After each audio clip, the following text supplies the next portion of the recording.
Okay, in this tutorial we're going to have some fun and make a cloud go across the sky. Now make sure that you have all of these layers locked. You could click this dot in the row of the lock, and that'll make sure that you don't accidentally select anything.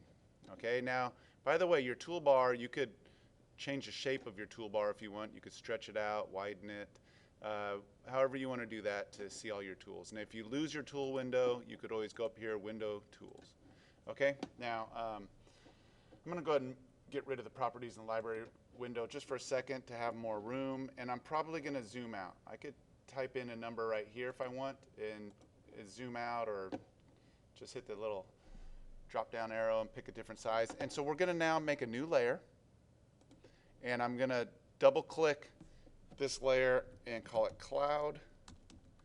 Okay, and you can move layers anywhere you want. I'm going to put it right in front of the sky, and I'm going to just simply draw a cloud with this shape tool. I'm going to take this tool here. Now here's your outline color. I'm going to make sure that it has no outline color, and then the fill color is going to be white.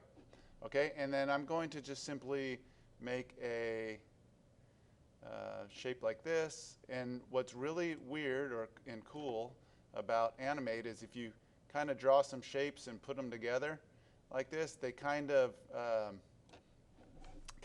melt together like clay. See how they kind of stuck together? Okay, and so here we go. I'm going to put one little part in the front there. There you go. Okay, so now it's kind of melted together. It's kind of interesting how it does that. Okay, now what we're going to do is we're going to have this thing move across the sky. And I'm going to start it here off the screen. And I'm going to go ahead and click in this here, and I'm going to say right click, and I'm going to create a motion tween. Motion tween. I'm going to move it across. Now the selected item cannot be tweened. You must convert this symbol. Do you want to convert it to a symbol? Yes. Hit OK, and it turned that into a symbol.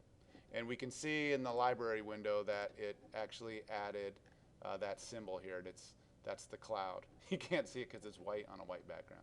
Okay, so anyway, now that we've done that, we can skip ahead, stay up here in the top part of the, or you can, I guess right at the end, on that same layer, we could click here, and since we added a motion tween, when I move this across the sky, you'll see this little dot appear here. That means it started at this keyframe, and as I move across, it fills in all the frames in between. Little history on the word tween. It actually is shortened for in between. So I remember using Macromedia Flash, I don't know, so many years ago, and it was actually, the command was called in between, and they've shortened it to tween. So there you go, it's doing a little tween. And so when I control test, you'll see that cloud moving across the sky. And it's just repeating because it's just in a loop. Okay? So before we move on from there, I'm just going to pause this video and have fun making the cloud, and then we'll move on to the next one. Make sure everything's nice and organized, and have fun making your cloud. Have fun.